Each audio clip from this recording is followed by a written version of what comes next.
You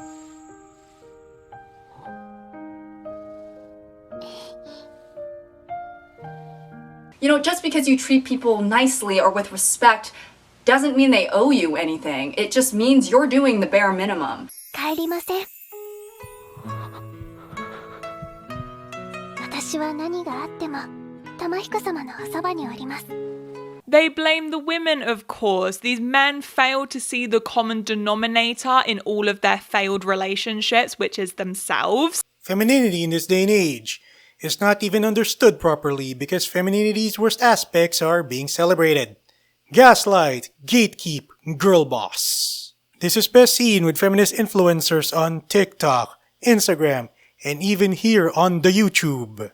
But what if I told you that there's a woman out there that's kind, caring, and strong? Ladies and gents, I present you Yuzuki Tachibana from Taishou Otome Otogibanashi. So, who is Yuzuki and how is she special? Allow me to introduce her. Yuzuki Tachibana is a girl in her teens who had been betrothed to the son of a local moneylender, Tamahiko Shima. The reason is because Tamahiko had lost the use of his right hand in an accident and is thus incapable of doing even the most basic of chores. Yuzuki was thus sent to help take care of him. While she was scared at first, she realized one thing, that Tamahiko is a kind man. So, what does this have anything to do with femininity, you may ask?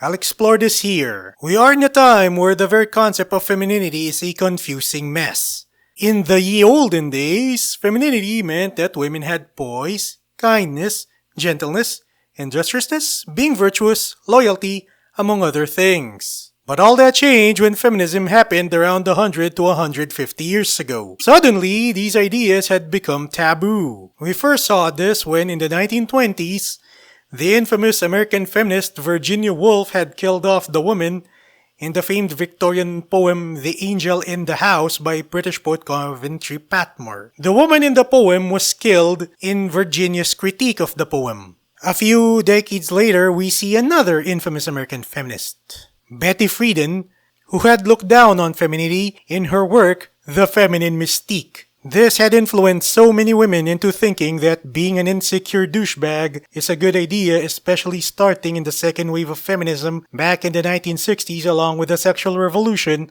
at around the same time. From there, what constitutes as modern femininity had gone from things such as poise, kindness, gentleness, industriousness, being virtuous, and loyalty to their inversions and distortions. Poise became insecurity.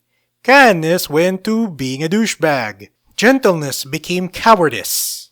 Industriousness became being a workaholic in one extreme and being extremely lazy in the other extreme. Virtues became vices and loyalty was seen as being shackled among other things. This is best summed up in the current expression of femininity, gaslight, gatekeep, girl boss. While there are a few good influences for women, such as Abby Shapiro in Girl Defined, they are either obscure at the mainstream level, such as Rebecca Lynn Pope in The Religious Hippie, or are so widely hated by the feminists, namely the aforementioned Abby Shapiro in Girl Defined, that any influence that they have pales in comparison to that of the celebrities and influencers.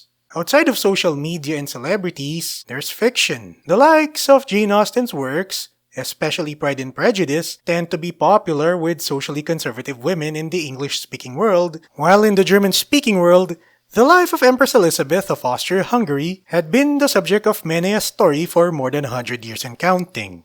In Japan, there's historical live-action dramas and historical anime, which show a healthy take on femininity ranging from Kaoru Mori's Emma from 2005 to Kids on the Slope from 2012. The femininity shown right now both in Western pop culture and online usually tends to be quite inferior to the ones especially shown here in the Far East, especially in their art.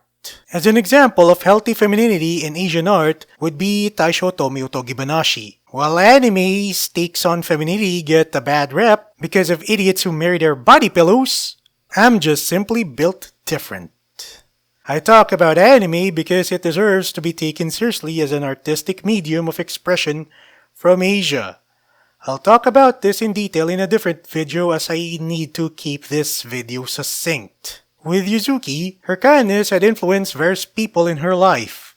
This ranges from her kindness inspiring Tamahiko to stop being suicidally depressed, to her kindness making Tamako open up to people, to helping Ryo heal from insecurity, to her friendship with the Shiratori siblings. Let's go with her relationship with Tamahiko first. After realizing that Tamahiko is kind, she comforts him and treats him kindly. Her acts of kindness motivated him to not off himself and to improve himself. The relationship that she has had with Tamahiko grew into that of mutual love and trust, which is sadly lacking nowadays. Her empathy shows him that hope exists even in the worst situations. This ranges from patting his head in episode 1, to comforting him in episode 4, to the two of them kissing in episode 7, among other things. Next is her relationship with Tamako. While Tamako had mocked and belittled Yuzuki in episode 3, Yuzuki didn't give in to the intimidation and comforted Tamako in the same episode. This had made Tamako treat Yuzuki both as an older sister and as a friend.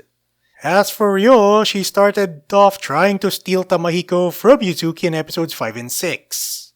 But Tamahiko had resisted Ryo's seduction, and that had caused two things to happen. This had made Yuzuki happy, and this had also caused Ryo to give up seducing Tamahiko. Upon realizing the latter, Ryo had asked Yuzuki for forgiveness in episode 10, and Yuzuki has constantly forgiven her. The relationship between Ryo and Yuzuki is that of an older sister and a younger sister, along with friendship.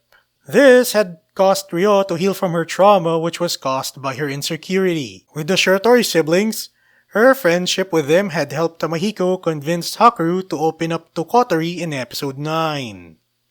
In comparison, the feminist influencers all teach women that men are evil and that hookups are good. This has a very bad effect on both sexes because it makes both sexes reward bad choices from each other. In turn, this causes relationships to be nothing more than validation machines rather than one of mutual love and trust. If someone points out the insanity of hookups in misandry, he or she will get demonized like in this one. The woman was too stunned to speak. Did you just call women hypocrites for having a tall height preference? Meanwhile, pop culture tells women that hookups are good and that women should only have to offer being horny to the table to get a man. It gets worse because men are told to do better by the feminists, and they end up self-improving not for good women but for mediocre women at best. Feminism itself leads to nothing but utter mediocrity at best and the worst parts of femininity at worst because all it does is enable bad choices from women instead of telling women to do better in life. All that leads to is disappointment and hatred between the sexes. This is something that we need less of, especially nowadays. But is there hope away from this madness? I'll be honest with y'all, yes! Yuzuki uses her femininity to inspire people around her to do better. Her kindness inspires people to go improve themselves and get along with each other. Instead of being entitled to men's kindness like this woman, just because you treat people nicely or with respect doesn't mean they owe you anything. It just means you're doing the bare minimum. Yuzuki exudes it. Her empathy is an alternative to the callousness of the feminists like this. They blame the women, of course. These men fail to see the common denominator in all of their failed relationships, which is themselves. I would say who hurt you, but I think we all know. He's so right. Women hate men who are attentive, loyal, caring, emotionally available. For the women who think that these feminist influencers are giving good advice, allow me to give some advice of my own. You are better off looking for good men and treating them kindly than listening to the feminists and their hookups. Why? Because you are better than following the feminists. In this age, we need better examples of femininity, and luckily for us, we see an example out of Asia, Yuzuki Tachibana. This shows us that traditional Asian values are better than feminism. We need less people of both sexes hating on each other and more love, for love means willing the best for the other person.